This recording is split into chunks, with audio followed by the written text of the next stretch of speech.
Does anyone else like to play in the sandbox? Because today we're letting the kids out. We've got a game of the Dune Circuit Beginners Tournament, one of the group stages. So we have 4 promising beginners who have been willing to step into the arena with one another, thrown the gauntlet down, and we will see which beginner comes out victorious and makes their way on to the finals. Who have we got today? We've got Zephyr on Duke Leto Atreides, Only Love taking the Smugglers, GL Kavak on the Harkonnens, and DVXM with the Fremen. These are the Smugglers, the Fremen, the Harkonnens, all the more aggressive faction picks. So we might see some combat this game. Let's keep our fingers crossed. We always like a little combat. And once again, these are by their own admissions and by whatever sort of grading standards were applied. I wasn't involved in the process, but these are beginners here. So we're not going to see flawless, perfect play here. But what we'd like to see is, people trying their best, people going against all odds and learning new things. So we'll go at them with a compassionate heart and forgiving of mistakes. Atreides start up top. Rakeen nicely, and funny enough, they're the most peaceful faction and they're the furthest away from everybody else. Got smugglers to the southwest, Fremen to the southeast, Harkonnens to the east, and then way up northwest are Atreides. So they got a whole lot of space to work with, and a desolation between them and the Harkonnens as well. So a very nice, comfy, safe territory for the Atreides to work with here. Their first spice place starts off with a little extra plascrete. That's not too bad. Scab network's not a big deal for the Atreides there. They are playing Thurfer Howat for agents having additional traits and the ability to hasten their buildings and or mission progress.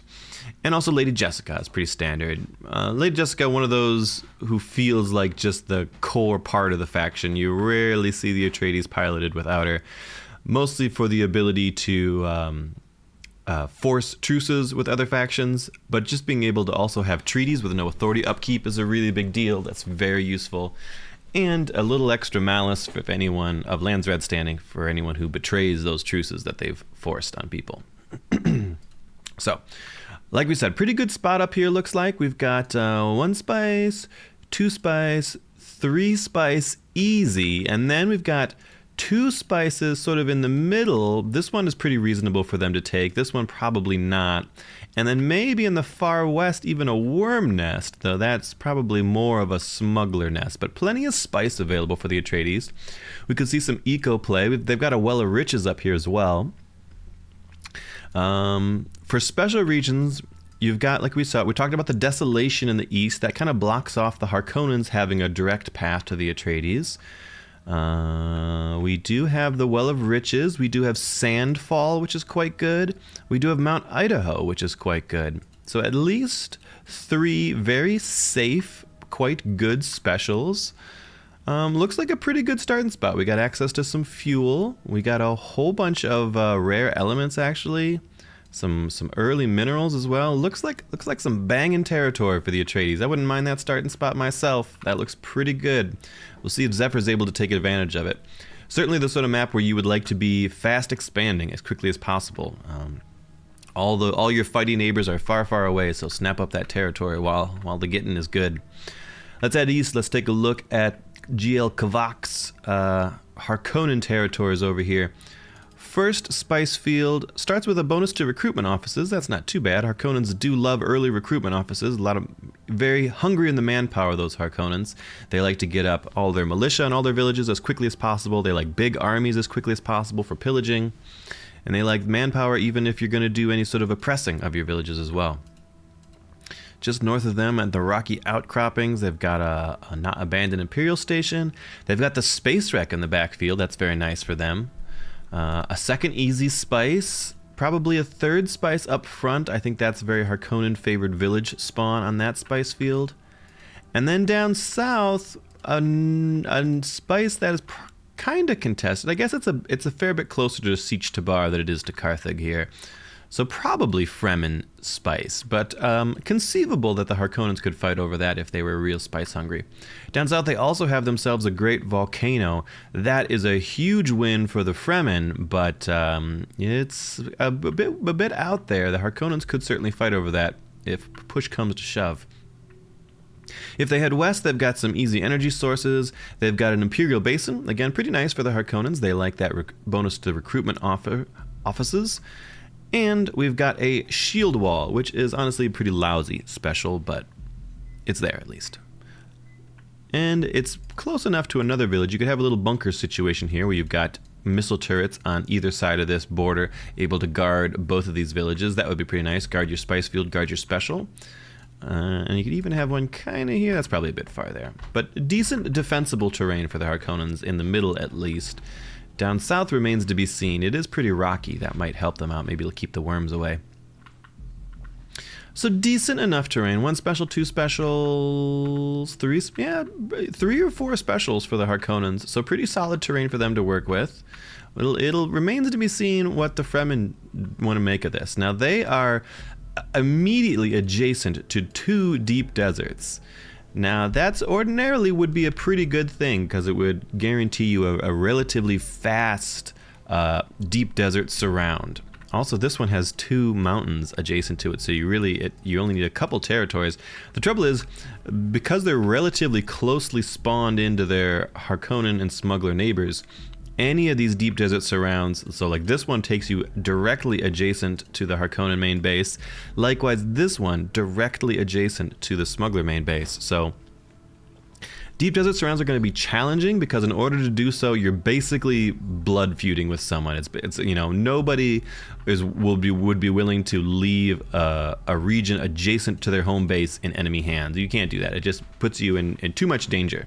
So a deep desert surround, I think, going to be tough. We'll see what the Fremen are able to do with it. One spice, two spice, three, probably four spice for the Fremen. Maybe even five if they get a little stabby.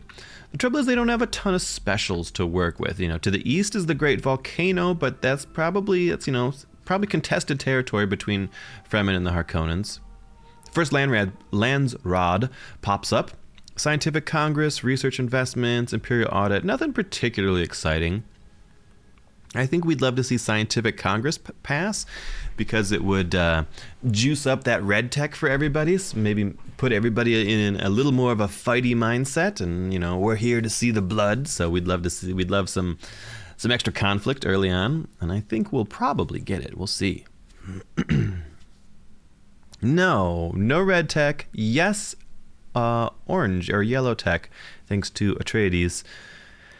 And the Harkonnens put some taint on the standing and then therefore secured it for themselves for a nice early boost to the Landsrod.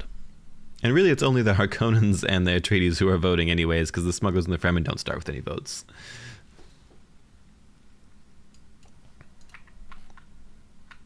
Alright, back to where we were. We were talking about specials. Not a lot of special access for the Fremen, and that hurts, because Fremen really like hegemony as a primary win condition, and nothing boosts your hegemony like access to special regions. You could probably lay claim to the Moondew Vale, you could probably lay claim to the Polar Sink, and in fact both of the villages are very close together, so you have another very nice bunker situation there. That's kind of cool. And even some of this kind of bleeds out here. I wonder if you had this village, if you'd be able to stick a missile turret like right on the border here, because that's kind of solid ground, maybe not exactly sand. That'd be interesting to see. If it works, you could have a really strong bunker situation here. But even with these two, you could maybe fight for this one as well. You got three specials right here, but this one you could run into conflict with smugglers. This one you could run into conflict with Harkonnens. And you don't really have anything in your backfield that is safe that the enemy can't take from you. Like we talked about, the volcanoes kind of contested. Nothing really between the smugglers and the Fremen. Just some spice fields, but no special regions. So we'll see how aggressively the Fremen are able to expand and lay claim to some of this valuable central territory. Valuable but vulnerable. Because that is where all of their special opportunities lie for cooking hegemony. Not an ideal spawn for the Fremen, I'd say. I probably would have preferred to be on one of these wings so that you could concentrate on one particular enemy. But we'll see what they can do with it. DVXM on the Fremen's got Mother Ramallo and Stilgar, very standard picks. The Harkonnens up there, of course, had Uman Kudu for a little extra manpower and faster recruitment time, and Fade Rautha for the corruption in the Landsrad, and also a little extra agent recruitment speed and influence if you're doing the oppression thing. Last but not least, we've got Only Love over on the Smugglers. Stakhanov, of course, villages without any smuggler regions as neighbors take 100% longer to siege and also produce 20% more resources. Very, very strong hero. Even if you're not working hard to play to his strengths, anytime he comes into play where you have an isolated region, you can grab something far away from your things, and it just makes it so much more difficult for others to deal with. And also Staban Tuik, plus one extension slot for your underworld headquarters. Pretty standard stuff, not too exciting. We'll see if the Stakhanov play is able to come in handy here, and it does look like he's being rather cautious in his expansion. He grabbed his early spice field. He's gone up and he grabbed energy sources. That's very common. A quick energy sources is common for the smugglers because they like to get a scavenging drone online. Enemy deaths at medium range grant a loot scavenged buff to the scavenging drone, and anytime you go back to a village, you sell every one of those loot scavenged buffs for 75 solari each. Helps to, and the smuggler economy is basically powered entirely by pillaging villages, so you're killing lots of militia on the way to do so, and it just gives you a little extra payout. So, very nice.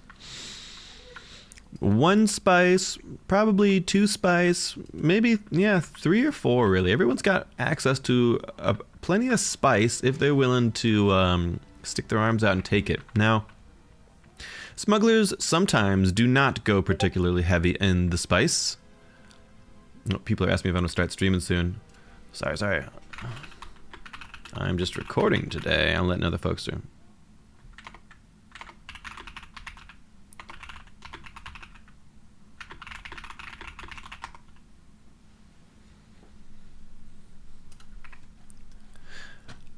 So we've got looks like a little bit of a trouble going on here. The Fremen are coming in. This forces are relatively close. Looks like the Fremen are going to chase them off. Now this is a tactical error because the smugglers were already very low on supplies. So even running, I think their deaths are pretty much guaranteed by the desert. If they stood and fought, maybe they trade okay with the Fremen, but probably not. But running, they all die anyways, right? You see them keeling over in the desert. They didn't have enough supply. They were counting on finishing the pillage there to get their supply. But it is a case of the smugglers delving too greedily and too deeply out into the desert far from home, right up next to the Fremen. And the Fremen, credit to them, were able to identify that they had a good position there, a slightly superior army and no defenses for the smugglers, and were able to punish them pretty bad for that. Laying claim to a special region, and they are annexing that themselves too. Oh, maybe I didn't notice it. I didn't realize that there was an acid lakes in the backfield for the Fremen. Somehow my eyeballs didn't see that star. So that's good for them. So maybe they do have a bit more hedge access than I was giving them credit for. Not such a bad start. But a fairly bad start for the smugglers to get that early army wiped. Smugglers, especially in the Stakhanov play, oftentimes will struggle with very low manpower production. We see they're only making 8 a day right now. So replacing that army is going to be a little difficult. But still, if they're just pillaging these little 2 and 3 militia armies, they did get their scavenging drone out. Scav drones are very tanky, so they can sort of tank and hold the line. So just a couple units will allow him to get back and start pillaging things again. We do even have some raiders up top, causing him some grief. A rocky start for our smuggler friend, Only Love, but he's not getting liberated or anything. It doesn't look like it's, the Fremen aren't marching and beating down his door. They just opportunistically stabbed some of his guys. All right, we do have some diplomacy. We've got a Landsrad popping out in 0 days here. If we check diplomacy, non-aggression and research agreement between smugglers and Harkonnens, and also between Harkonnen, or Atreides, and smugglers. So Fremen at war with everybody, and then the other folks have made friends with smugglers. Let's check this Landsrat out. Landsrat number 2, water subsidies out. Oh, I bet the Fremen would love that. They are already walking through the middle right now. Now, they don't have a whole lot of votes to really be able to impact anything, but Sisterhood involvement, Bene Gesserits would be good for most everybody here. There's nobody who's super hurting. Typically, the Ekaz and the Vernius probably like extra agents more than anyone else because they have lower agent caps than most folks. Finally, Chome subsidies and a little bit of extra plascrete per Chome shares. Water subsidy fails, courtesy of Atreides and smugglers. Minor houses vote down the Sisterhood involvement, and the Harkonnens manage to push Chome subsidies through. And if we check the Chome market, the Harkonnens have bought up 70% already. 20 shares for the smugglers and Atreides, so nobody booming too much, but an extra 20 shares for the smugglers there. If we take a look at resources, everybody's pretty poor at the moment. Fremen marching north, doing their pillaging thing. We see the smuggler militia actually lost their fight with the raiders. He's going to have to go back and get that. It's getting liberated back there. Over to the east, the Harkonnens have expanded north, grabbed spice number 2, put some rare elements online, getting some cash flowing. Atreides have also gotten quick sandfall, probably getting some knowledge underway. If we check knowledge, 12, 12, 12, everyone's pretty close on knowledge at the moment, actually. Nobody's really pulling ahead scientifically. Big bank of authority for the smugglers, but that's to be expected. They do manage to clean up their raiders. They'll have to think about what they want to grab next. I think Worm Nest would be a great choice, but I don't know if I ever completed my thought, but the smugglers oftentimes don't go heavy into spice production because they don't really need to. They're able to make a huge amount of money just by pillaging, so they don't really need to do too much spicy stuff. Although he's got honestly really great spice options for stacking off. He could take this spice field down here and not take anything around it. It'd be a good stacking off spot. He could take the Worm Nest, which would be another excellent spice field. And also, there's not really a need to take the stuff around it, so it'd be another good stacking off spot. He could take this one up here. And this is a little far away. That would certainly be reaching a bit, but the point is, if he wanted to go spicy, there's plenty of options, and the smugglers actually can juice up their own spice production quite a fair bit if they want to, and of course, using their underworld headquarters, can steal spice from other people and all that good stuff. How are we doing on the actual spice production? If we look now, we've got just 3, almost 4 online for the Fremen, but only making 65 a day. Just 2 online for the Harkonnens, making 62 a day. Only a single so far online for Atreides and smugglers. Although Harkonnens just grabbed their 3rd one, so they are putting a little extra emphasis on the spice. Okay, so we've got some Harkonnen economics, some Chome play, I would expect here. They haven't bought any extra shares, and the smugglers have bought a bit. We'll see how it plays out. Does anyone have anything really notable as far as like village quirks? Not that I'm seeing necessarily. Some fine quirks, but nothing that's like blowing my mind here.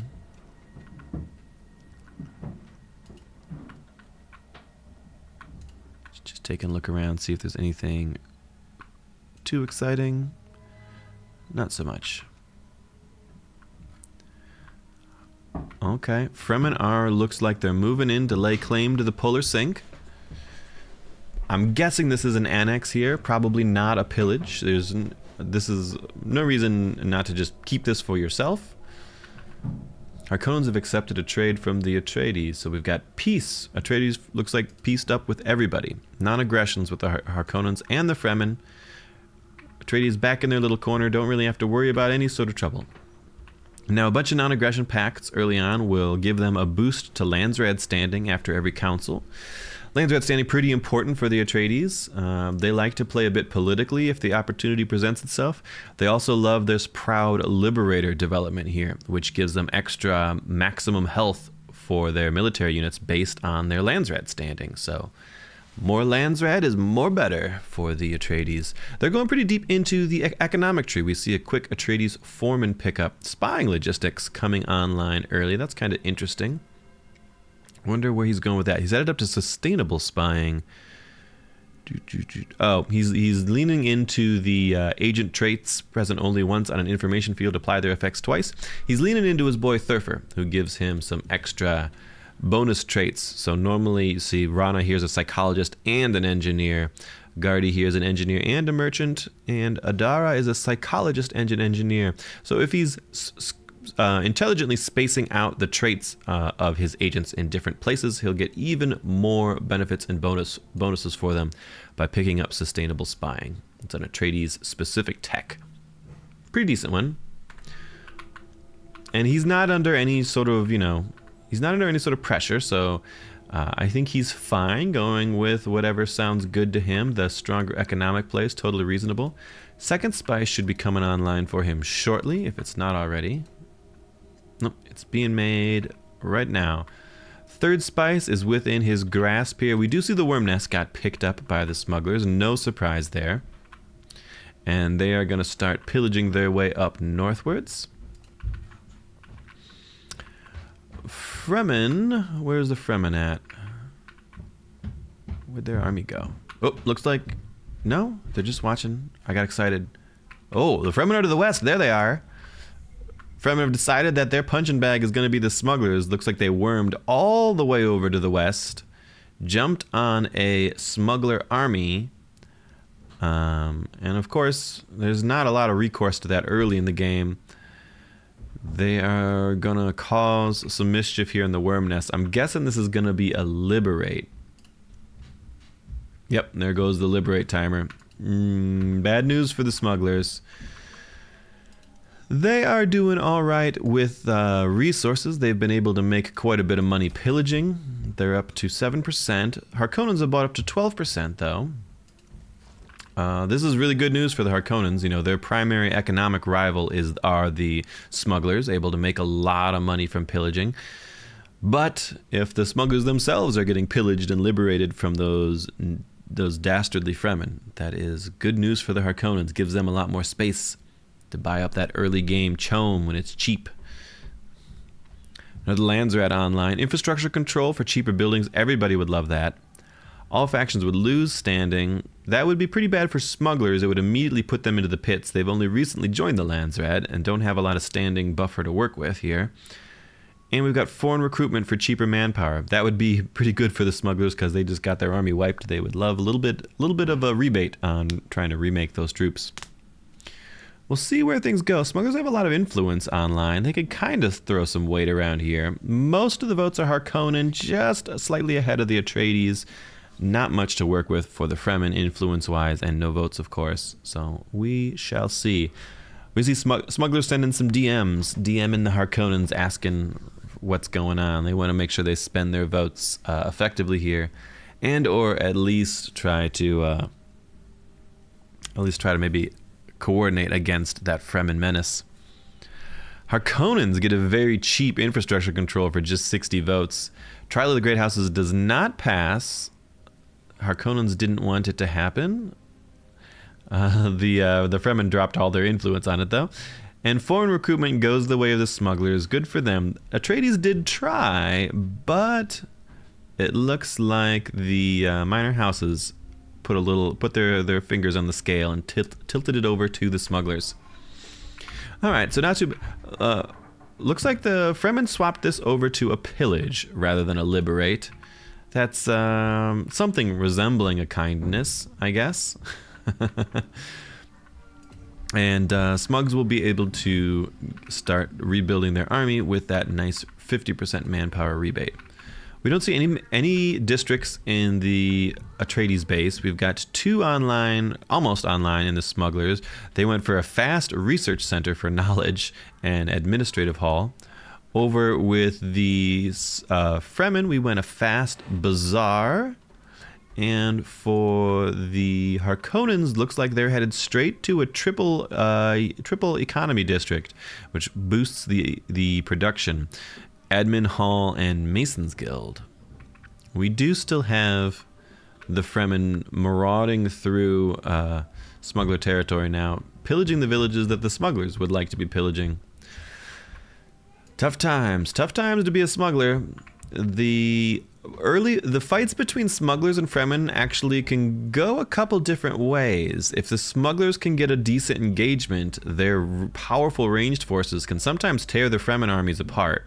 But if the Fremen are able to get on top of you, if they're able to bring sort of superior numbers to bear, and in this case they got an early lead with numbers and as well as an ambush up top, and the smugglers haven't really been able to fight back. Looks like he might do some poking here. He's got some snipers and stuff. He could pop in here, take some shots, and fall back. He is close to his main siege as well, so I like this play.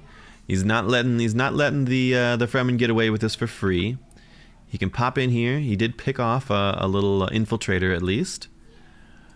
Very powerful ranged play from the snipers. Oop, another guy goes down. Here we go. Good play from the smugglers. Don't take this beating lying down. Make the Fremen pay for it. And what we're seeing happen is the Fremen are starting to run out of supplies, and they are a long way from home.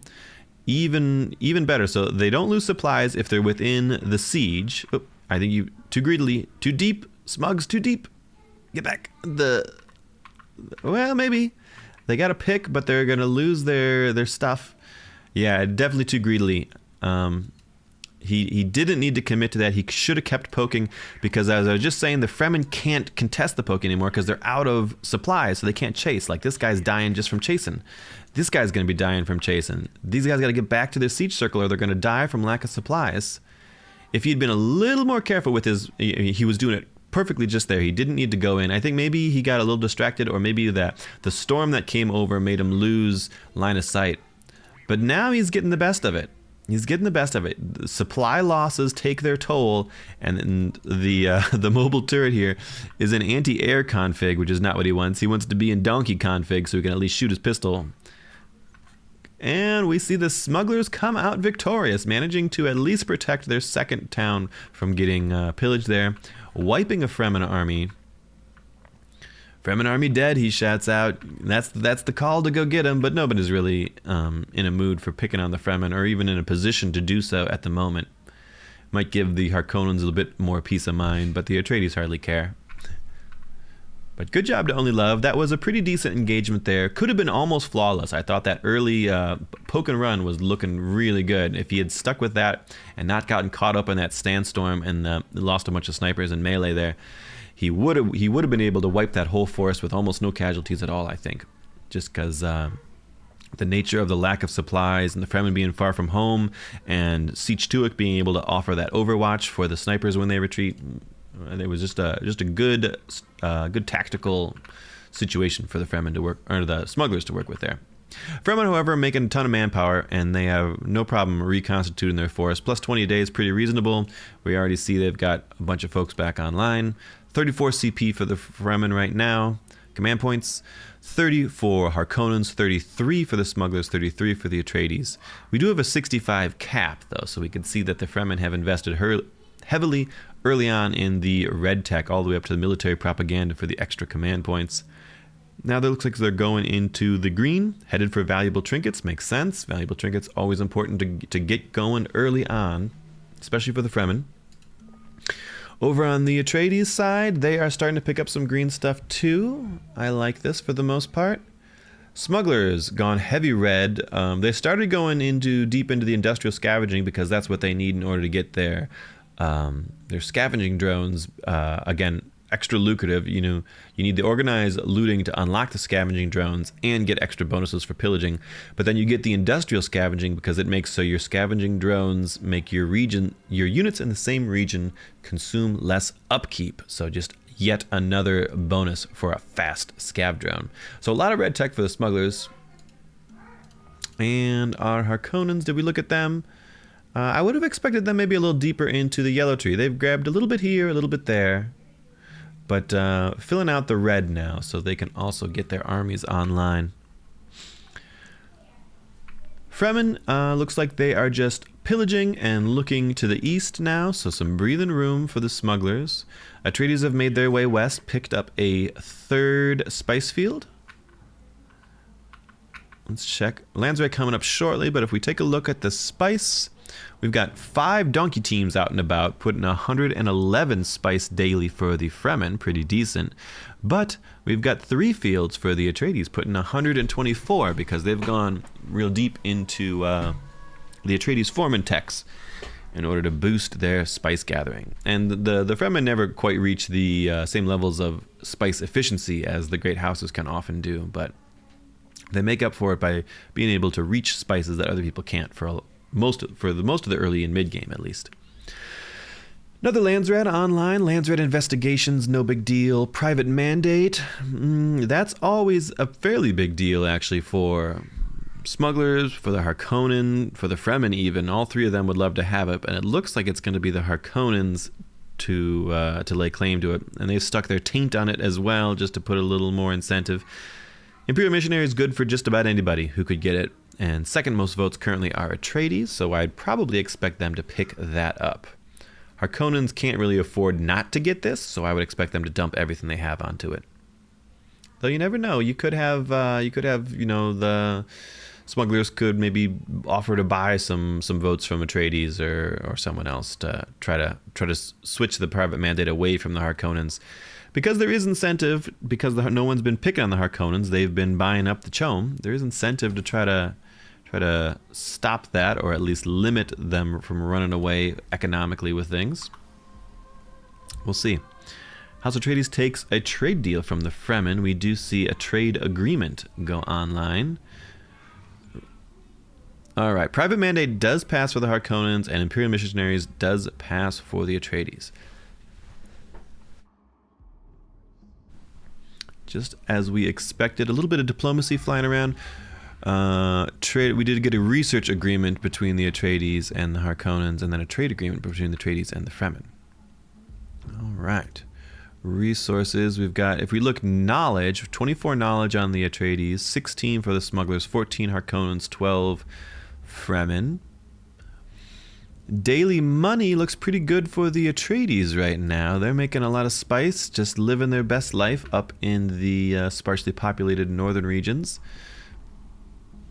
They're selling a bit harder into this terrible rate. 1.6 is almost as bad as it could get, and next month it's also going to be 1.6, so it's just going to be a bad spice rate for a long time.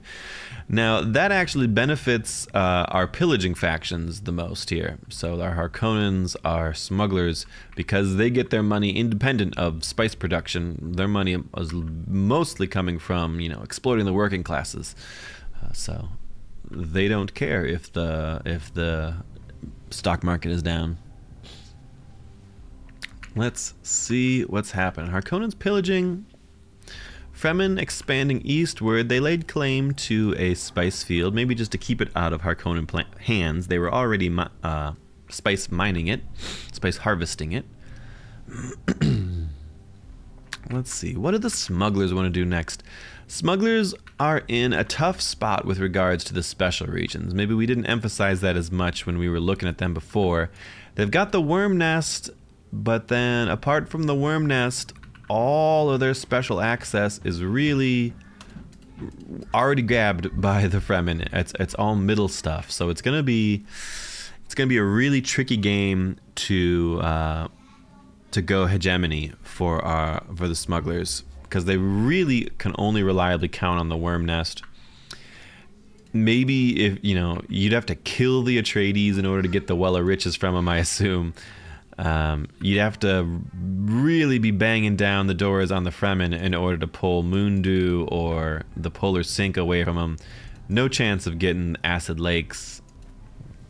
there's just not a lot of special regions to go to work with for the smugglers. Smugglers, especially on Stakhanov, really do like a very slow hedge cooking kind of play. And then once you get towards the end game, you've got a lot of free territory. Maybe you can suddenly annex, but you need specials in order to cook. If you could grab Mundu Vale, at least it would be a Stakhanov kind of territory, so it would be hard for people to take back from you. That's conceivable, but they would need also, someone to help them with it. You don't often see the smugglers successfully aggressing, 1v1 into Fremen defensive territory, especially in a bunker kind of situation. See, we've already got the double missile turrets up to guard both of these villages here. This one's got a missile turret as well, some very defensive play from the Fremen. If we check out armies right now, everyone's still pretty comparable to one another. Slightly more troops on the Fremen side, up to 42 command points. In the 30s for everybody else. Nobody leaning too aggressively. And it does look like the Fremen have managed to get their hands on the Great Volcano in the east. Very good for them. Great Volcano is huge, of course, because it gives bonuses to the Ceremonial Caves. Ceremonial Caves boost up the power of all of the Fremen units. Very important. We've got maybe one more energy source available for them, but otherwise not a ton of energy sources to work with. Energy sources very valuable for powering that Fremen army, especially once you get to the end game and your early game strengths kind of wane a little bit, and the major houses and the other major players start to fight with a bit more parity in manpower and army strength. Harkonnen's marching south. I'm guessing to pillage, probably not to cause trouble with the Fremen. Just pillaging. There is another energy source here. The Fremen would probably like to get their hands on it, but the Fremen are a little chastened after their loss at the hands of the smugglers. Smugglers just hanging out. I like to see that army moving. Always be ABP. Always be pillaging. You could march up here. I think you could, right? Let me look at this guy. Yeah, you could pillage that. You could go pillage that. You could go pillage the Fremen land. See if they do about it. Fremen army's far to the east, getting a little sauced up though. That looks like quite a lot of guys there. 59 command points. Maybe we're about to see some aggression. Do we have any diplomacy between the Harks and the Fremen? We do not. They are not friends, and the Harks are delving quite greedily here. They want to get this pillage, although I think they've just now seen the Fremen army. The Fremen don't have the tech that make them invisible in their home terrain. Not yet, at least. It is en route in 3 days. All Fremen units, Allied units in Fremen territory and near Allied sieges will all have stealth. And they're marching north. Ooh, Harkonnens maybe got a little greedy and marched through the desert there without any water and took some 50% casualties on just about all their men. Fremen smell that blood in the water, and they are coming up. We're seeing Fremen aggression on the Harkonnens. Headed for Pelrek here.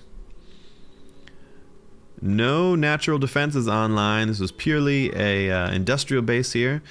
Making a decent bit of money for the Harkonnens, but it's about to be pillaged here, I assume, if not liberated. Pillage is the play here. So Fremen are going to claim some money to it. That buys a little bit of space for the smugglers to get out here and pillage some of the lands around the Fremen area. Okay. Atreides still just doing their expanding thing. Managed to push up and claim some of the middle territory. Some decent village placement here. We'll come back to Lance Red in a second here. But, we're always talking about, defensive territory and bunker opportunities. This is a pretty nice one here. You got a good bunker area here, even though, I guess this is a spice field, so that's totally worth taking. This is a minerals field, pretty worth having. And you can get strong defenses right here, overlapping missile turrets. And even right here, you could kind of have a missile turret over here that would kind of help this one base. And you sort of want that region as well, since it's got energy sources in it. Pretty decent little array of very defensive-minded village setup here. I think that's a good spot for the Atreides. It's going to be real hard for anyone else. If the Atreides own all of these and have them, defended with military bases and missiles and stuff, very hard for anyone else to sort of push in through here, especially into the sort of the Atreides defensive advantages. Let's take a look at that Landsrad. Imperial Audit online for extra standing. I don't know if anyone's going to care too much about that. Harkonnens opted to grab it for themselves for the extra standing. Of course, extra standing does make chome shares cheaper. So even if you're not aiming for, political charters, a little rebate on the chome shares is always nice.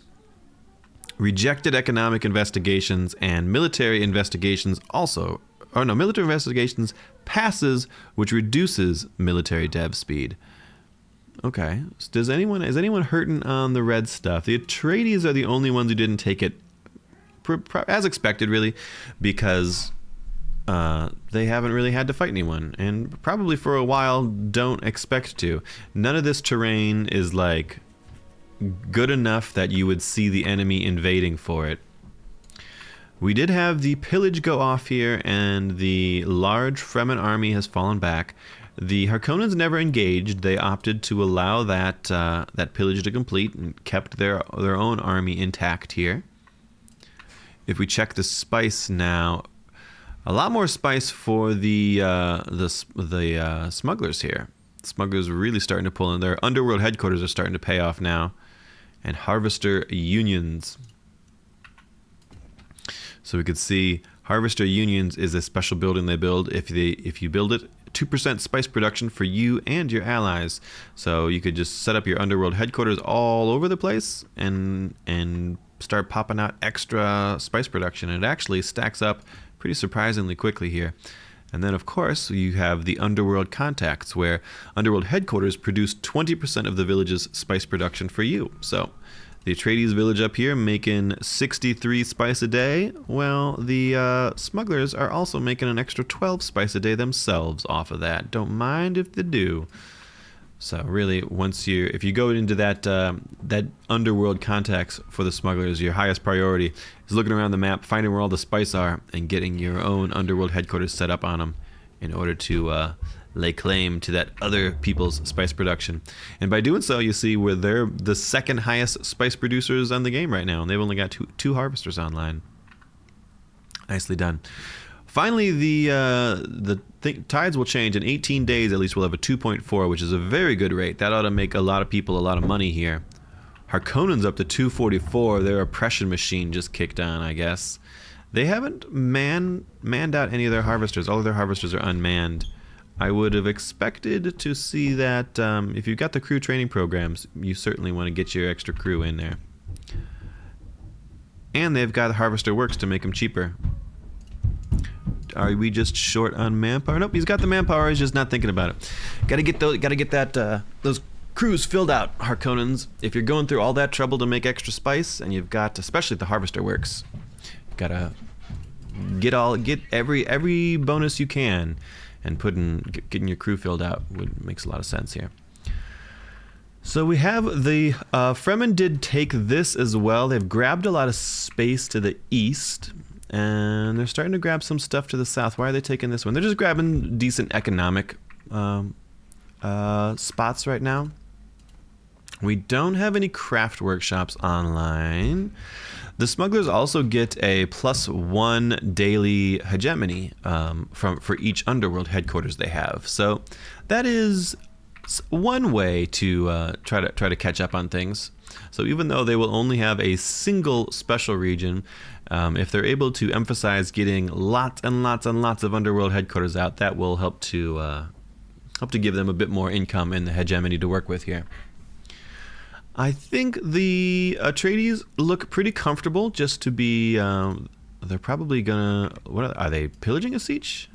Yeah, it looks like they're pillaging sieges. They must have just finished that one off. Oh, it's in the process of pillaging. There it is. Not a bad idea when there's Fremen in the game to keep the sieges down. I don't think the Fremen are... There's no alliances. They are, of course, trading with everything, but they don't have any alliances set up in those northern sieges. Doesn't look like they've opted for any yet. In the Fremen base, we've got triple red, and then a rainbow for the 1 slot, and they're not filled out the 2 slot yet, but it looks like they're going for 2 blue. 2 blue is always good. Extra influence, extra intel. Intel's always nice to have. Over on Siege Tuic, we've got our triple red district coming online now. We've got a single blue, single yellow. The Atreides a little behind, but starting to get triple blue online, so they're going to lean into more political play. And we've got aggression to the west. The Smugglers are coming in on the Atreides. I thought these guys were at peace. They are at peace. The Smugglers, the Atreides thought they were getting attacked. The Smugglers are just coming through in order to pillage the land. No, they're annexing. Oh my God, that's so cheeky. I love it. They've got the bigger army here, so there's nothing the Atreides can really do to stop this. Although the Atreides army is not too bad. They could have caused a ruckus here, but this is a valuable region. Of course, it's the Well of Riches special region. It's gonna be Stakhanov'd. We're BFFs. Wait, did he change it to a pillage? He did. He changed it to a pillage. Boo! Boo! I like the annex play way, way more. I believe these boys are all in a Discord channel together, so they can talk to one another.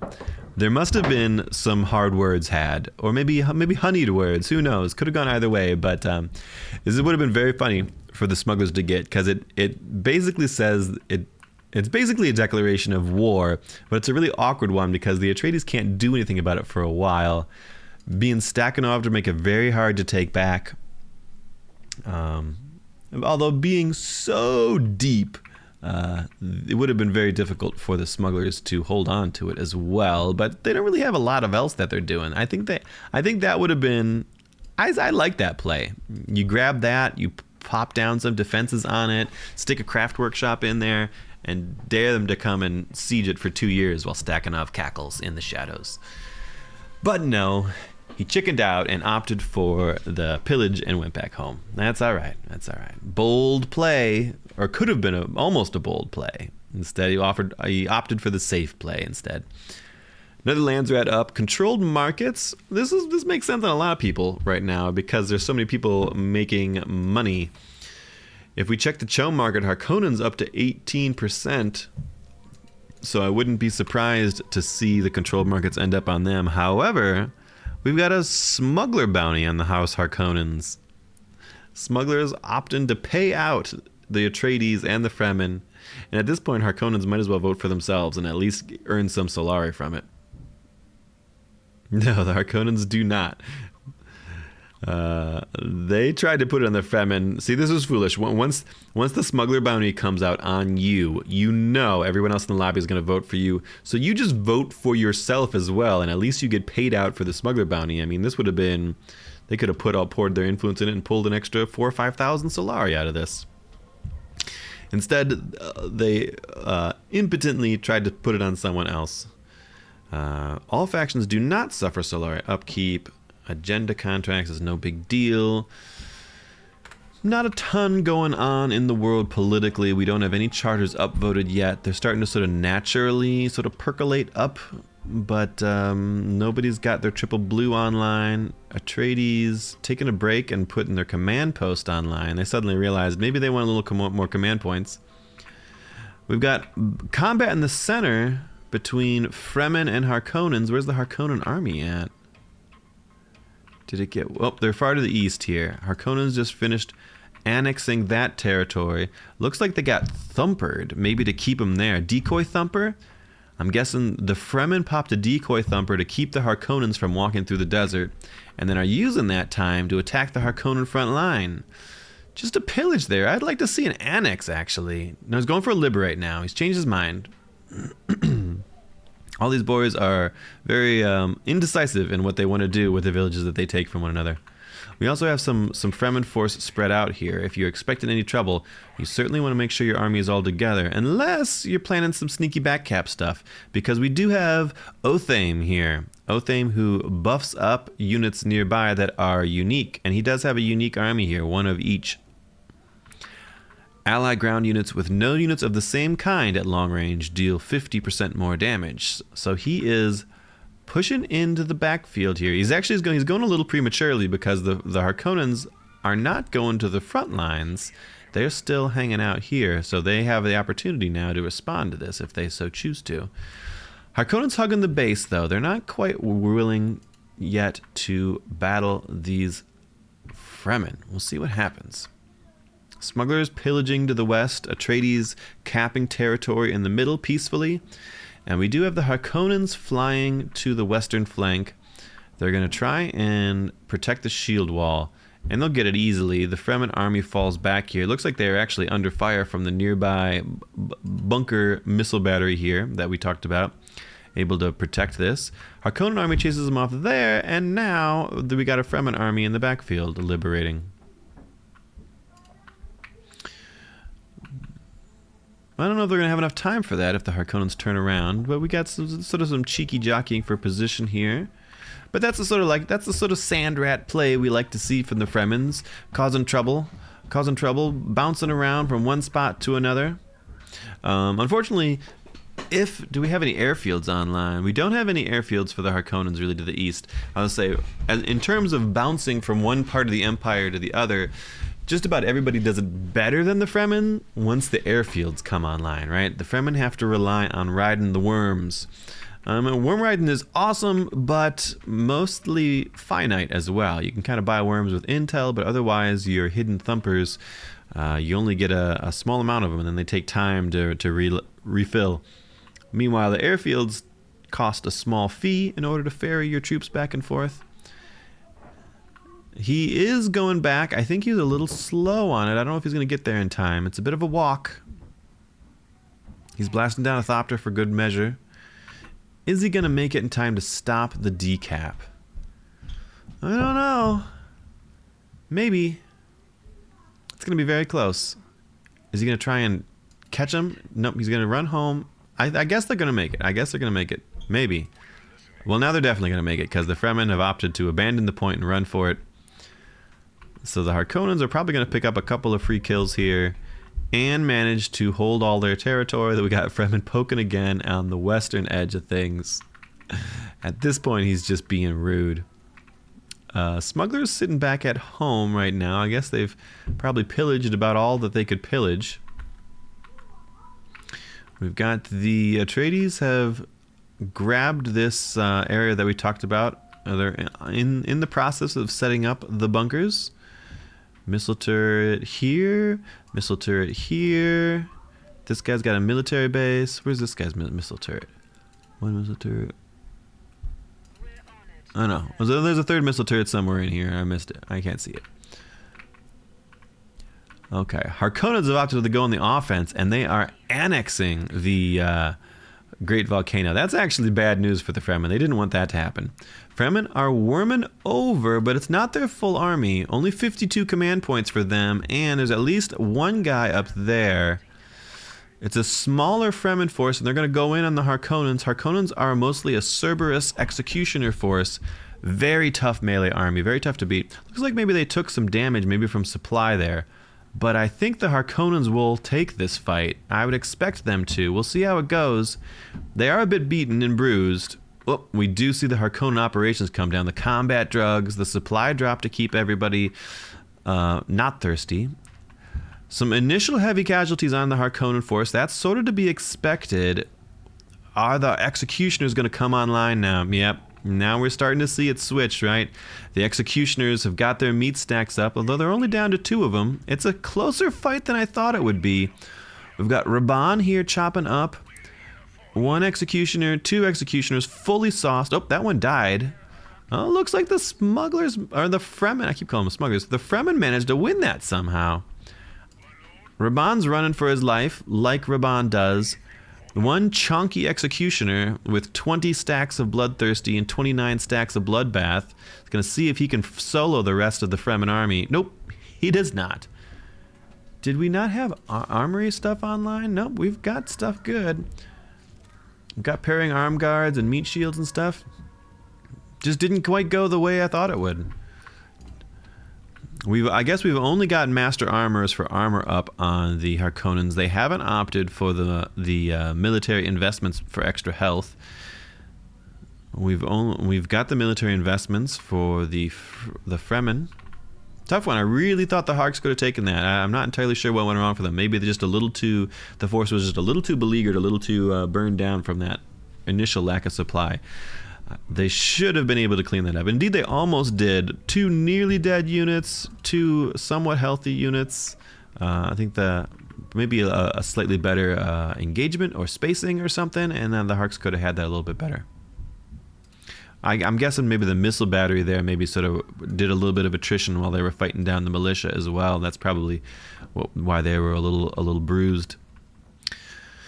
But in the end, we see the Fremen manage to liberate the shield wall from the Harkonnens. They've got another liberate going on in the backfield with a 50 hit point warrior. We'll see if that stands. And they do manage to defend the Great Volcano. So it all in all turned out a lot better for the Fremen than I would have expected.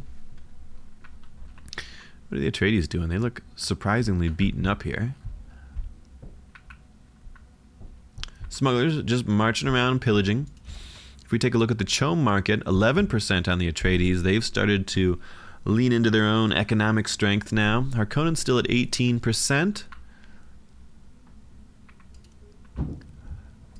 Army-wise, we've got a 65 command points for the Smugglers. 41 on Atreides, down to 28 on the Harkonnens. And it looks like maybe they're shifting to a gunner composition. I don't know that you want the gunners if you're fighting the heavy Fremen force. If your enemy is likely to be Fremen, I think the Cerberus and the Executioners are the way to go. I didn't think the army comp was particularly a problem there. Gunners, very powerful, but vulnerable to the Fremen jumping right on top of them and killing them too early. Fremen up to 50 command points. They're opting for very heavy Fedaykin forces. Alright, we'll see how it goes. A big old smuggler army. I'm a little surprised they haven't opted to provide a little payback to the Fremen already. They seem like they've been very cautious with that army. We do see them speaking with the Harkonnens. House Atreides speaking with Harkonnens. The Smugglers speaking with the Harkonnens. So there are some schemes in the shadows going on. If we take a look at the faction summary, the Fremen way ahead in baseline hegemony, but nobody's cooking anything daily except for the Smugglers. Has anyone got Craft Workshop tech? Valuable trinkets. Atreides have it. Harkonnens have their own, which is under Symbols of Authority, and the Fremen have it as well. So 3 factions have it, but nobody's gotten their craft shops online yet. Why not? Build your craft workshop. Okay, there's one finally up for the Atreides, right? Yeah, just now coming online for the trades. They haven't taken Mount Idaho, and they haven't taken the Well of Riches, so that's a little odd, but that would be priorities for me if I were them. We also don't have the space wreck capped by the Harkonnens back here. Also unusual. Space wreck especially because you can just start that tick and guild favor early on, so you can get some free spaceships, right? The earlier the better. The longer you wait for it, the less valuable it is. And no craft workshops at all online for them. They could have one, and I guess the other one got liberated down here. So, are the Fremen getting any craft workshops? Not there, not there, not there. Boys, if you're gonna research valuable trinkets, you gotta use it then. Build your craft workshops. This is a time is money kind of thing. And fair enough that craft workshops are expensive, but you guys nobody's totally broke, actually. We got good money on Harkonnens, good money on Smugglers.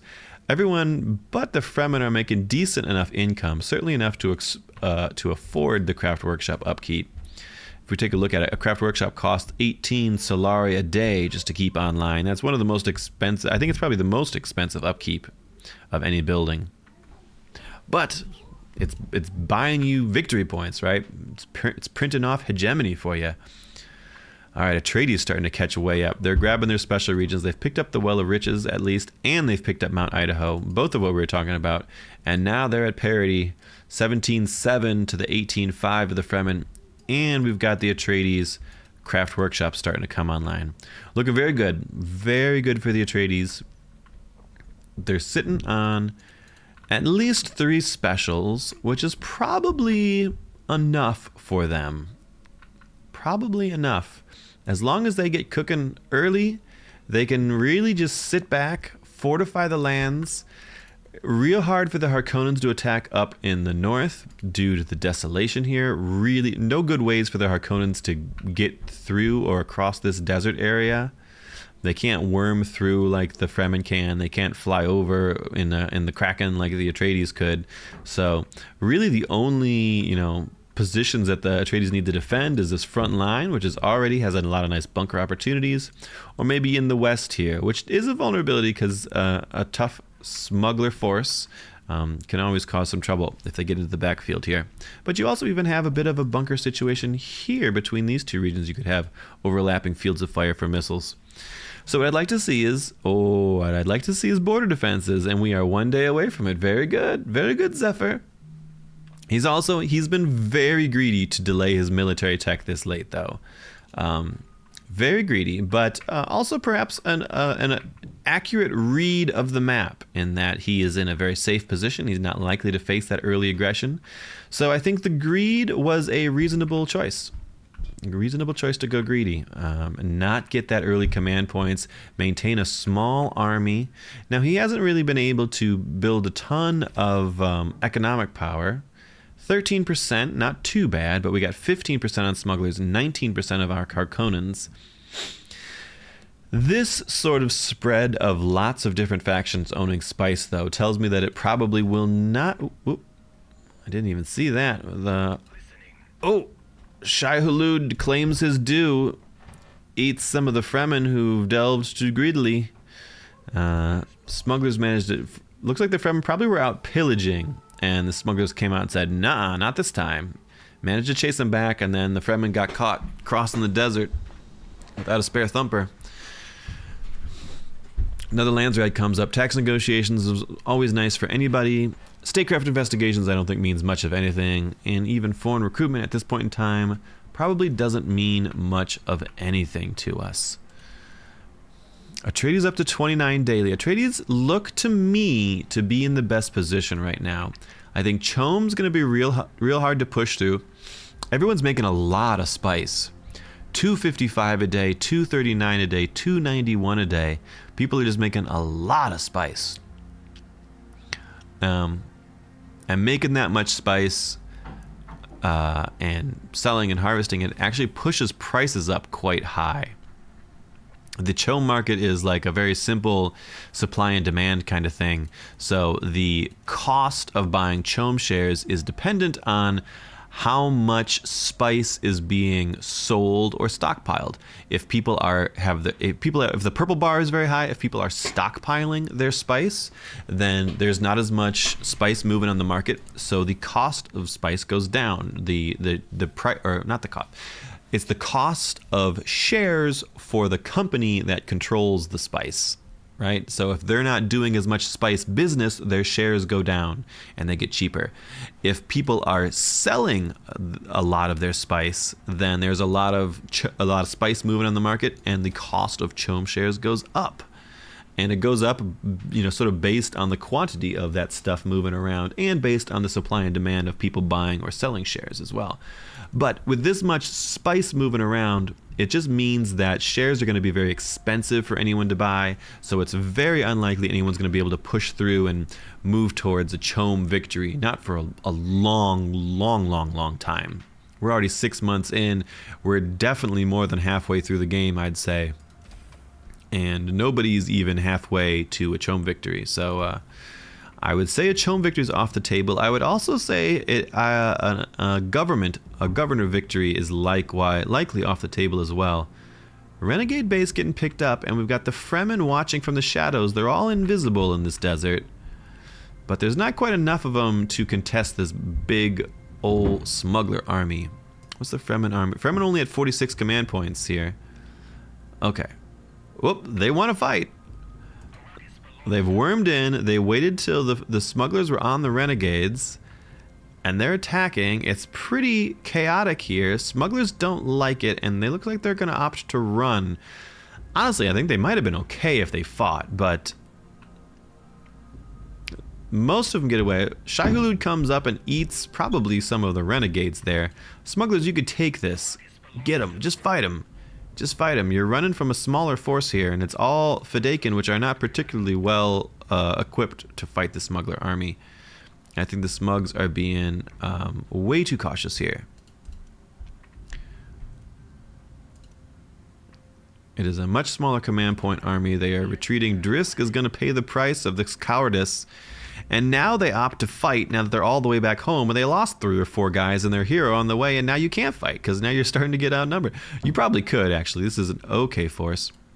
A bit too many of the wreckers, though. 4 wreckers is too many. That's a bad army composition. Scavengers are fine as your tanks. Your free company are fine as DPS. Too many wreckers, though. You only need maybe 2 wreckers. Wreckers are sort of debuffers of the enemy units. They're not DPS. You probably want more snipers. And you see, once the smugglers actually turn and start fighting, they clean this up relatively easily. If they had just done that, 3 miles to the east, I get that maybe you want to disengage from the renegades, but then you could fight them right here. Maybe your supplies were a concern. Fremen wiped, Smugs 50% wiped, the lobby calls out to each other. Nobody particularly cares if the Smugs are wiped, but the Harkonnens might care if the Fremen are wiped, because they've got a bone to pick with them. Atreides just cackling up north, doing the Atreides thing, being the peacekeepers, building up that Atreides force, although their army is still quite small, 37. Remaining extremely greedy to keep such a small force this late into the game. You're lucky that your enemies are all busy bashing each other over the heads with chairs, because if any one of them turns their eyes on you, there's nothing you can do about it with only 30 command points of an army. Harkonnen's going deep. Have they got a supply drop to aid this operation? Because they're thirsty. They're all dying from thirst. Although there were no militia here, fortunate for them. Everybody is out of supplies. We are starting the annex of it.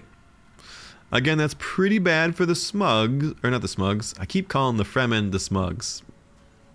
Pretty bad for the Fremen. This is a key territory. Great Volcano is very important to keep for the Fremen. It's basically plus 10% military power for all of their units, 10% a very strong buff. But I don't think they've got enough men to contest it right now. 52 command points of units, though that hasn't stopped him from taking relatively aggressive fights. All right, some reinforcements here. The worm comes in. He wants to fight it. And now the Harkonnens need to be very careful to stay on the point, so maybe deeper into the point. Anybody who takes a step out of this red circle immediately starts dying of thirst. And that would be very, very bad. Otherwise, I think they win this fight. Don't walk off the circle. Give yourself a supply drop. Something, my man. Something. The time is ticking. The Fremen, of course, are invisible in their own territory. Mostly warriors for them, which should trade really poorly into executioners and Cerberus, but we're about to find out. Supply drop yourself, please God. Combat drugs come down, but not a supply drop. These guys in the back dying of thirst, even the hero's dying. Oh yeah, it's a tactical, and all the Fremen gotta do is sort of pull him back. He's being smart, he's pulling him out. Maybe he's running, maybe he's being smart, I don't know, but by running for his life, he's inadvertently killing the entire Harkonnen army. As he pulls back, the Harkonnens all walk out and all die of thirst. Classic blunder on Arrakis, not having enough water for your army, right? This is not your parents' RTS game, folks. We've got extra things we got to think about here. Doesn't matter if your army's the biggest if it's in a bad position. Doesn't matter if you've got 65 command points and they've only got 40. If you didn't bring any water with you and didn't prep any supply drops. Big blunder for the Harkonnens. They didn't need to lose that. They could have won that fight quite easily if they had just stayed on the point or prepped themselves a supply drop operation. We see one ready now. Maybe it wasn't ready in time before. With the Harkonnens wiped, the Fremen are able to get a little pokey and head into Harkonnen lands. They're going for an annex over there. Likewise, to the west, we've got smugglers finally found their courage, poking in on the Fremen as well. Landsred witnesses, that's... Honestly, it's good for everyone on the defensive, so it would be good for Fremen, it'd be good for Harkonnens. Landsred guards are very powerful when fighting within your own territory. Downvote witness, says the smugglers, because they don't want extra defensive units coming online for the Fremen now that they're in Fremen territory. We also have Judge of the Council online. And the Atreides have completed their triple blue district for 250 votes. The Harkonnens, however, have also completed theirs, so they also have 250 votes. But we've got a bigger stockpile of influence. So I'm guessing the Atreides care about Judge of the Council here. Diplomatic Congress is interesting as well. Harkonnen would like that because it would kick all the Fremen out of their lands, at least momentarily, unless they opted to betray it, which the Fremen can do with less repercussions than other factions, but not no repercussions. We'll see. Harkonnen stuck some taint on that. I'm guessing the Harks want this themselves because it would stifle the Fremen a little bit. If the Fremen opt to betray, they'll take a betrayal debuff. No, the Atreides got it courtesy of the smugglers, and then the Atreides claim Judge of the Council themselves. Oh, that's probably going to annoy the Harkonnens a fair bit. Harkonnen spread their votes out, and they shouldn't have spread them out. They should have picked something they wanted and committed to it. Don't spread your votes out too much at this point in the game. So they do not get the peace treaty that would have been helpful to them. However, we do have the Fremen fallen back now. Harks could move in and lay claim to this now. They can see there's just a single Fedaykin here. We did get the Landsred guards coming out, so they've got a decent defensive force here. They could easily come and defend their own territory here. Fremen are looking like they want to defend their territory, and it's true that this is much more strategically important to the Fremen than this is to the Harkonnen, than this would be for the Fremen to take from the Harkonnens. The Fremen don't want to lose this, and they've got where's this missile turret at? Oh, they've got a missile turret far to the east because they were poking at the Harkonnen lands here, but they should have kept it into the west to defend this bunker territory. Not a bunker if you don't have your missile turrets next to each other. So they do have a military base. They are prepping for a worm. Down goes the hidden thumper. Out comes the sandworm. We're gonna have ourselves a fight. It's a heavy sniper force, and it looks like the oh, okay, decent shot. I was gonna say it looks like the Fremen are gonna get the first attack here, or first blood. I think it might just be too many snipers for this kind of warfare. Once the Fremen sort of jump right into your face, snipers are better at a more positional kind of distant warfare, and indeed, the Harkonnens are able to chase them off pretty resoundingly. Went poorly for the Smugs there, quite a bit. Smugs do have a triple district online, a triple district for the Fremen, and 2 double military districts for the Harkonnens. Harkonnens opted for more armor. They are cleaning up the Fremen that got left behind, and now they are headed back into Fremen lands. He started it, he says. It's true. Fremen are usually the ones who start it. The Atreides are cackling. They're headed up, cleaning up some raiders. I wouldn't be surprised if they go over and they end up pillaging that siege. They're not allied with it or anything. Nope, they're not allied, so they could definitely pillage that siege if they know it's there, and they ought to by this point in time. Fremen going deep, chasing way far into smuggler lands. I don't think the smugglers can hold this, though. And indeed, Drisk is getting picked up here by a couple of grumpy Fedaykin. Yep, it's a good fight for the Fremen. However, in the Far East, the Harkonnens are coming back yet again. Laying claim. We've got 1 annex, 2 annexes down. That would be pretty bad for the Fremen to lose. We've talked about how much they don't want to lose their mountain, their ceremonial volcano. Although the Landsred guards still putting up a fight for the Smugs, and they want to do a pillage here, but again, it's Stakhanov. So the pillage, even just a pillage, takes for bloody ever to complete. I don't think we have a proper timer. It would take 12 days to annex. I think a pillage is maybe half that. They're going to leave a warrior. They're going to try and walk home. Do we have any troops? We've got more troops being made. Snipers coming online. I would guess the smugglers ought to be able to defend that. They've got troops down. They can come back up. Will the Fremen be able to defend their east? We are completely out of water for the Harkonnens. Negative 0.3 water. -2. It's getting worse as time goes on.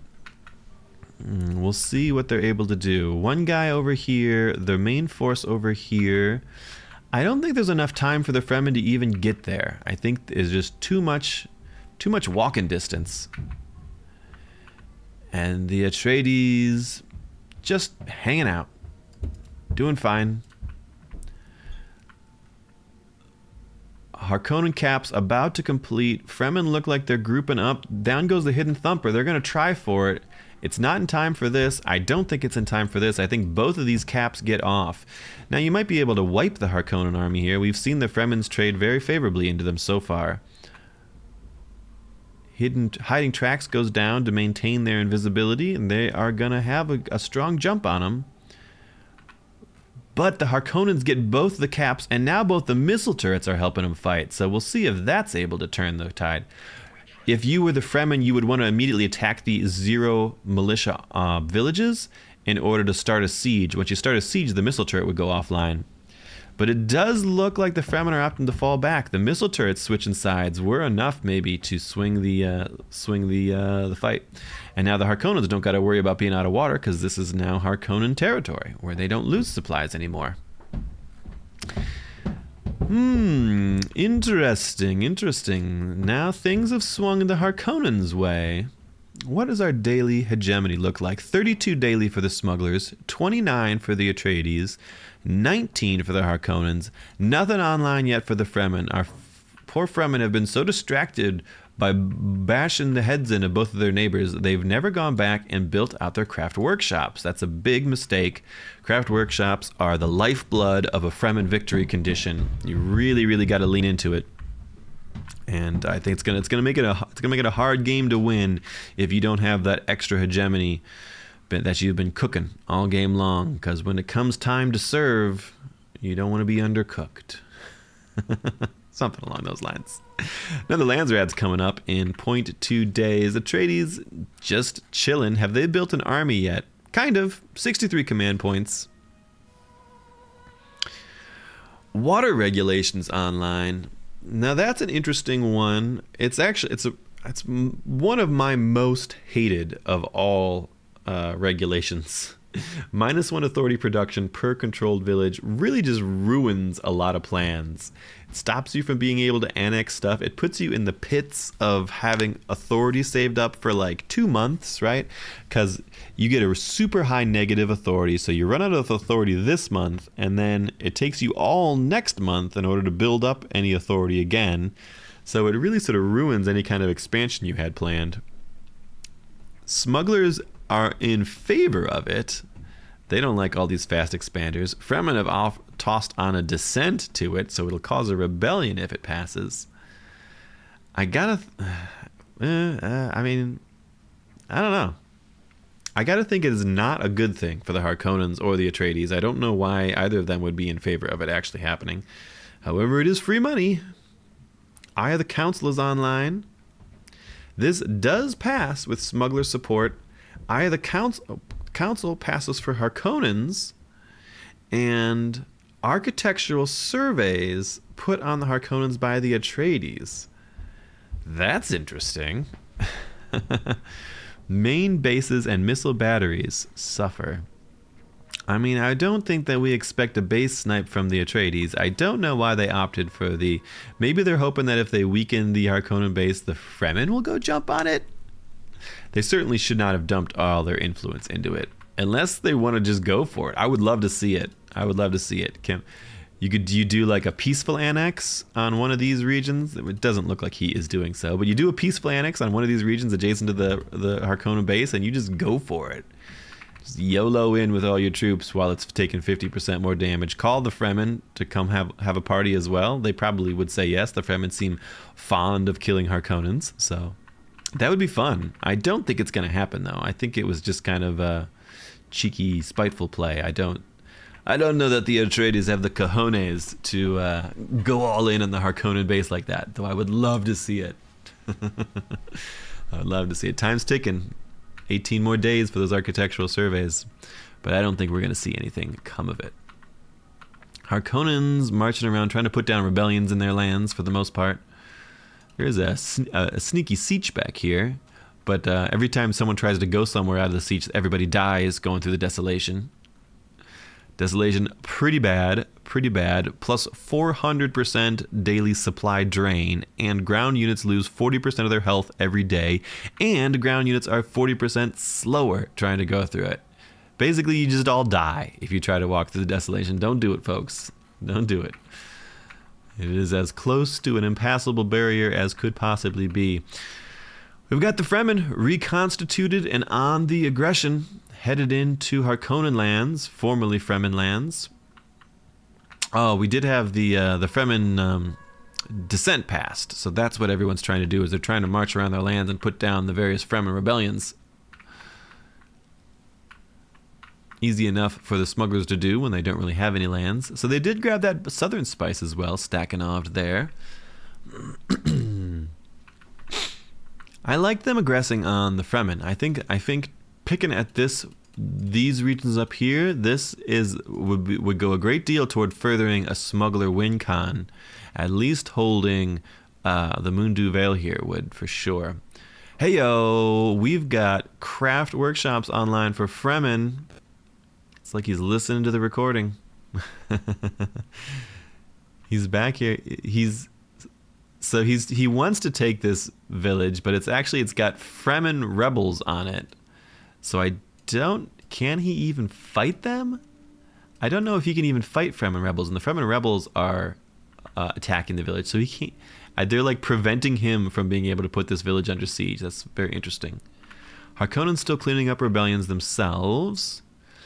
Atreides clean up rebellions, and looks like they're about to go to clean up this siege that is in their backlands. Atreides up to 23k. It looks very comfortable for Atreides still. Very, very comfortable. Now they haven't, I guess they've left themselves 2 regions in their backfield. I would definitely not annex these if I were you, Atreides. Leave those empty and try to leave them for an end game kind of grab thing. You pick them up all too early, it inflates your total. It is all the more incentive for the bad guys to come get you earlier to make peace with each other. But no peace, no rest. The Harkonnen army has cleaned up the rebels and is marching south to give battle to the Fremen. The Fremen did manage to claim this mineral region, and finally they've started to claim the Great Volcano. We've got a leave order from the Harkonnens. Lose 100 Solari per unit in the region at the end of the operation. That's very funny. This is almost never used because people it's usually significantly more important to make a region change hands than it is to cost someone a little bit of money. But the Fremen are respecting it and have left only one guy behind and moved the rest of their army out. That's pretty funny there. We don't have an airfield or anything. The Harkonnens don't look like they're coming in. A very mixed force of Harkonnens here. A lot of troopers, probably too many troopers. Again, I think you go all in on executioners and Cerberuses. Your Cerberuses are there to DPS and to die. And when they die, they juice up your executioners, and your executioners can cut through whatever's left. It looks like the Harkonnens are not contesting that. I sort of think they ought to, but that's going to swing back into Fremen hands. Atreides finally finishing up their main base. I would like to see a bit more emphasis on that early on. If we check out the Chome market, 16, 21, 20, everybody's sort of buying up equally. And if everybody's got Chome, it might as well be that nobody's got Chome. Landsrad, Speaker of the Council, will come online next, and the Atreides are sitting on a good bank. I'd like to see a bigger bank of influence from them. 500 is not quite enough to have their way with things. They could even threaten some government options. Finally, the Harkonnens find their way down in the 11th hour here, manage to stop the cap. Fremen come in behind them. Harkonnens drop toxic vapors. Now, toxic vapors kills their own units as well. We did have the Overlord here, however. It's being ambushed by Othame and his mobile turrets. Get that Overlord out of there. It's taken way too much damage. It's about to die. It's starting to turn. The Harkonnen army actually manages to clean up the Fremen army, but it looks like they're going to lose the Overlord for the price. Are they going to be able to reap any more Fremen lives out of here? Random raiders coming to throw their hats into the ring. Just to stir up some shit here. Speaker of the Council pops up. It looks like it is Atreides to lose.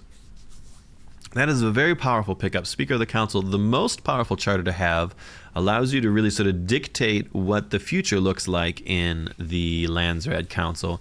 Lets you get rid of new things that will be bad for you. Lets you put in new things that will be good for you.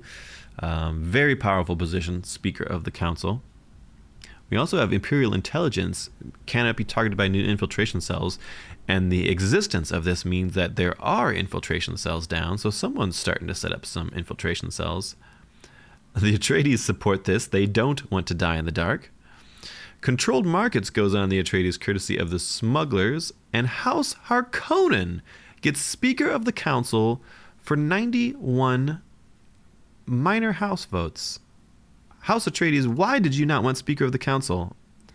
I get that Imperial Intelligence is spooky, but Speaker of the Council is important, my man. Definitely prioritize getting Speaker of the Council. Harkonnens get it for free from the minor houses? Crazy. Very crazy. What happened to the Harkonnens? Did they all die? I look away for 1 minute. Othame is here. A bunch of raiders. I don't even know what happened to the Harkonnens. There's not that many Fremen around, and I thought they won that fight. I'm confused, folks. I didn't even see. Somehow the Harkonnen army got wiped. They are working on rebuilding. Again, too many troopers. Your troopers really fall off a lot in the mid-game. You want heavy gunner stacks with some front line of maybe troopers or executioners, or you want heavy executioner and Cerberus stacks. I heard a good Harkonnen player once said, you make all the gunners, and anything that the gunners don't kill, or if you run into an army that all your gunners can't kill, you just make all the executioners and Cerberuses, and they'll kill whatever will kill your gunner army. So it's one or the other. You flip-flop between them, and the enemy is gonna have to counter you, because the Harkonnens can remake armies much faster and more efficiently than other folks can. But whatever happened, they're getting the worst end of it again. They managed to take the Great Volcano, but it is flipping back toward Fremen hands now. Some random raiders out here as well to help out, apparently. And Fremen even poking forward, but again, they can't siege this down because they've got their own rebels here.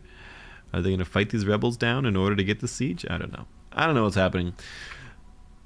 Anyway, Atreides just continuing to cackle. 24.8k up north. The lobby's going to have to do something about them sooner or later, and I would certainly recommend sooner. The Smugglers making 371 spice a day. An outrageous amount of income. I guess the rate is at 2.2 is not too impressive. Oh no, they got a 3.5, so they do have a Chome market up, don't they? A Chome branch for a plus 0.8 spice if it's 2.2, so they're making decent money. So they should probably be hard selling. I guess they don't have quite enough stockpile into it. The rate's about to get to bottom out in 21 days or so, so they got 20 days of a really good rate, meaning almost 1,000 Solari a day for the Smugglers. Big money for them. They are just hanging back though. Probably probably a bit too much. I think they need to be lobbying rallying the lobby, rather, lobbying the lobby, in order to try to get try to broker peace between the Harkonnens and the Fremen here, because he's going to need help to turn on the Atreides, or he needs to get started on the Atreides himself, at least. You know, the Atreides win condition is just sit there. To win, all they gotta do is just sit there, just defend what they've already got, and boom, it's a win for the boys in green. So Smugglers got to do something about it. There's certainly not any Chom victories coming anytime soon. Smugglers are turning their money into Chom shares up to 25%. They might actually see 30%. And here we go. Game over soon if we can't deal with the Atreides.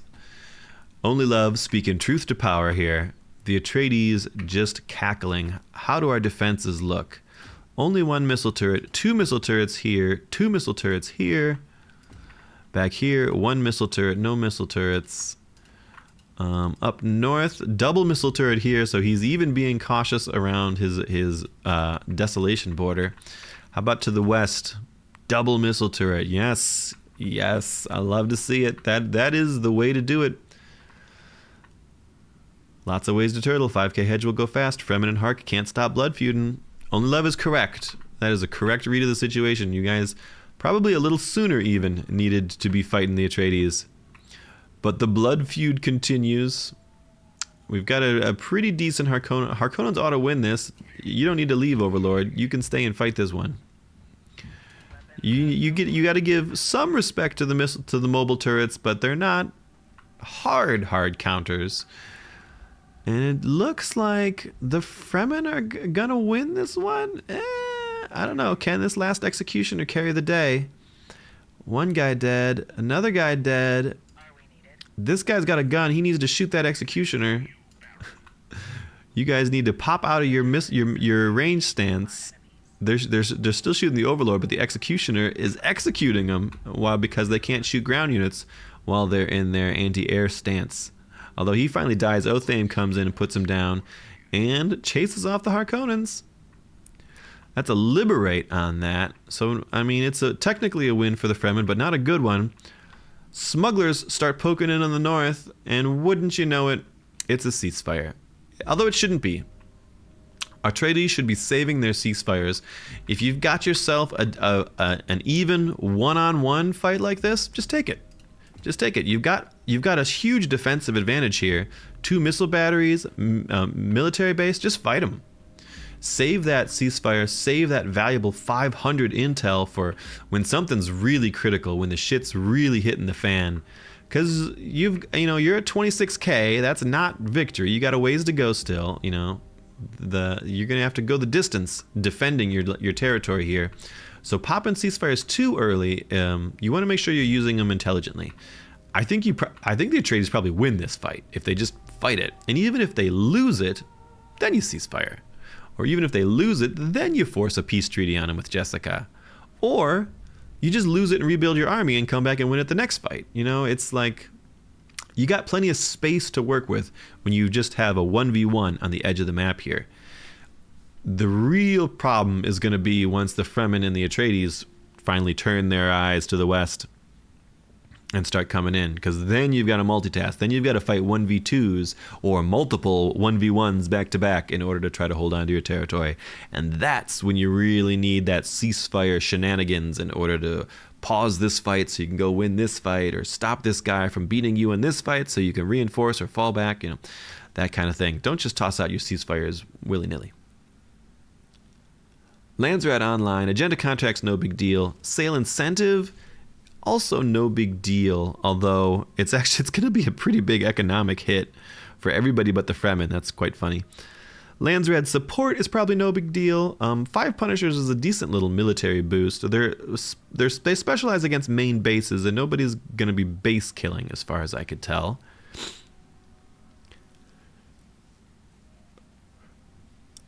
Lot of influence on the Atreides, but not much to do with it, and they're going to be capped out here as well.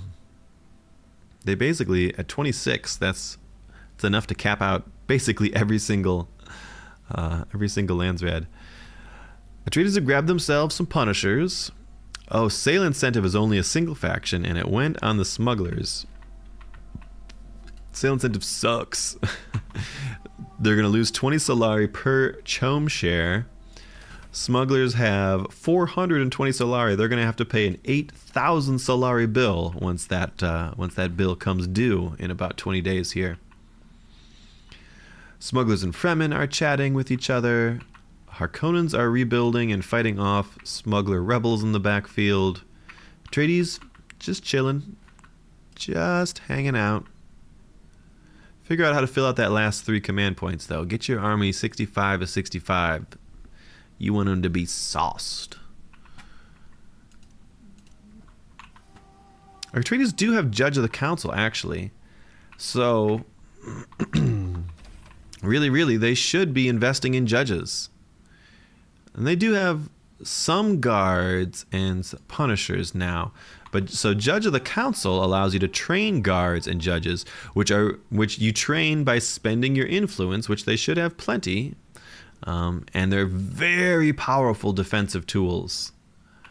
Honestly, it's so hard to fight through judges and guards on the defense. They don't heal, actually. So, like, take this guy and disband him. Take this guy, disband him. Replace him probably with judges. Judges are amazing. They're the ranged DPS that does plus 50% damage if it's in your own territory.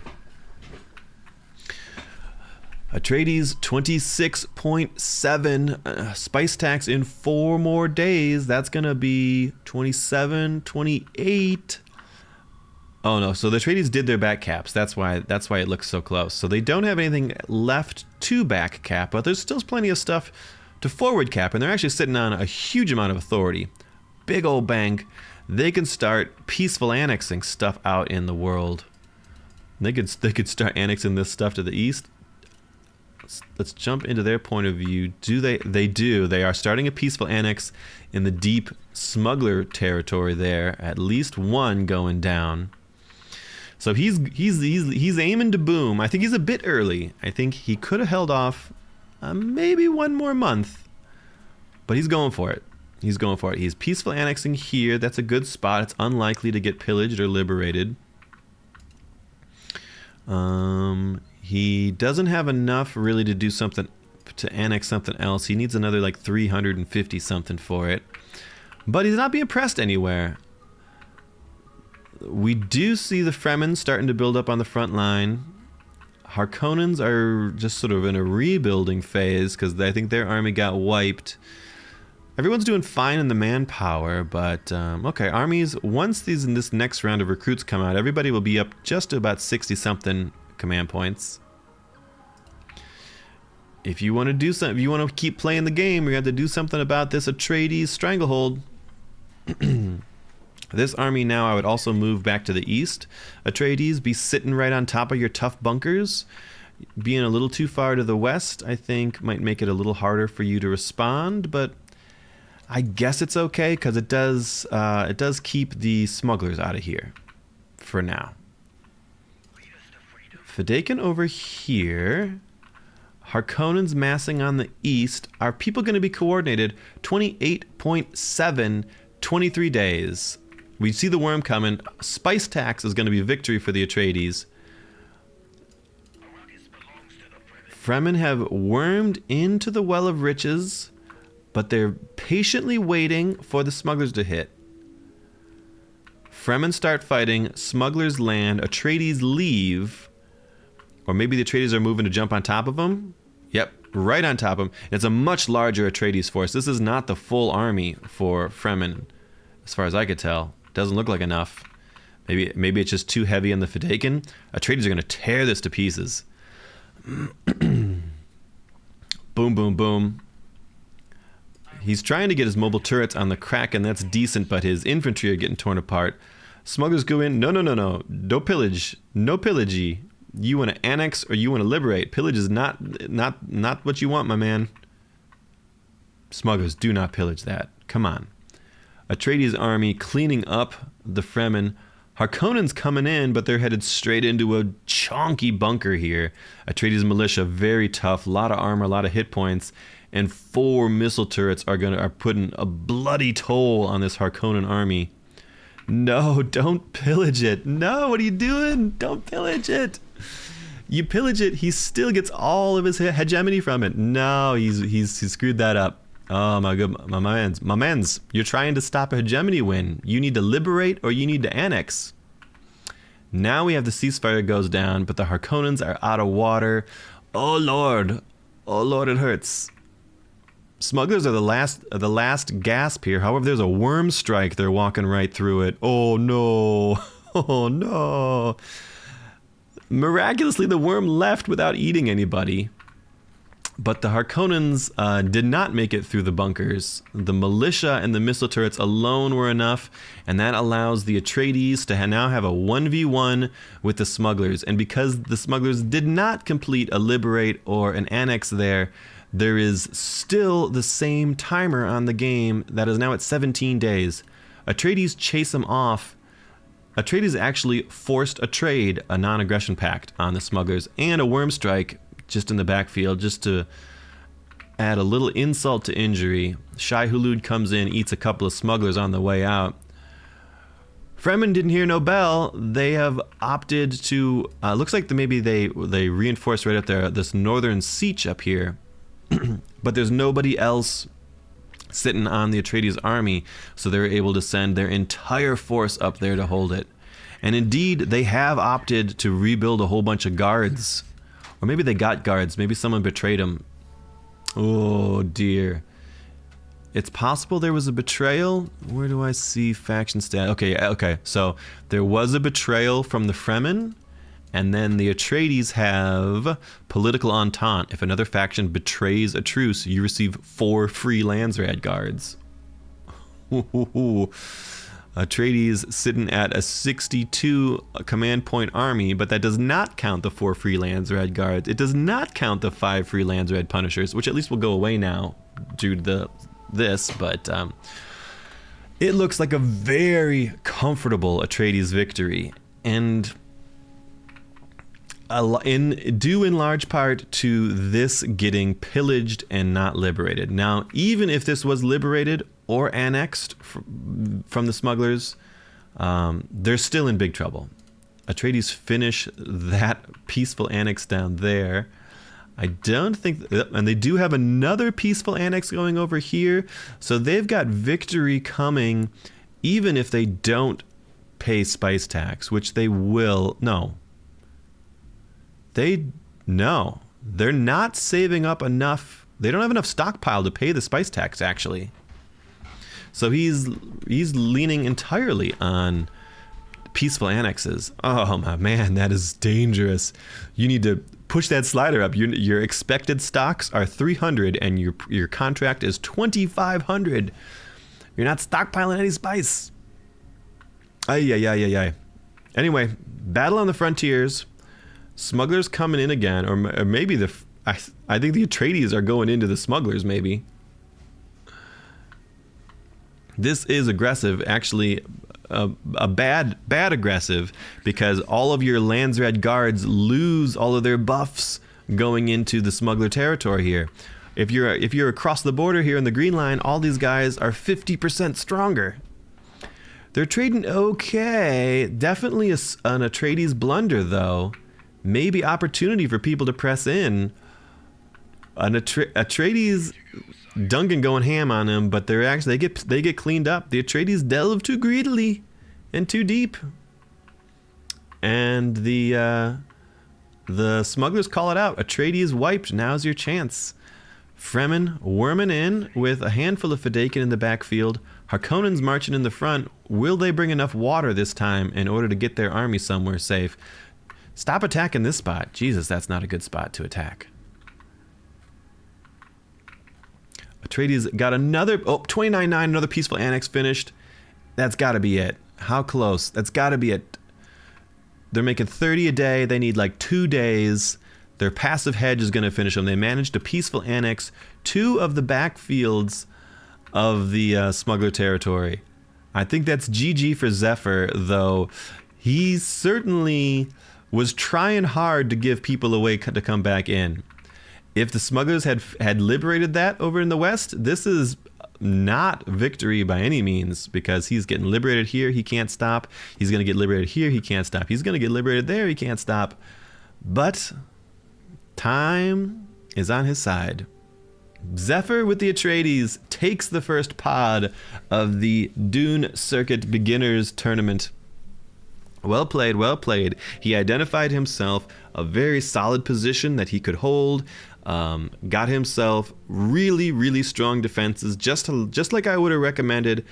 I think he would have been much safer if he had planned to up that spice stockpile so that it's a guaranteed spice tax win. They didn't even make it quite that far. He managed to win just off of the peaceful annexations, but and also benefited a bit from a smuggler blunder on the west. The smugglers had Atreides territory in their grasp, and they pillaged it instead of an annex or a liberate, which would have bought them an extra 600 hegemony worth of time to deal with the Atreides problem.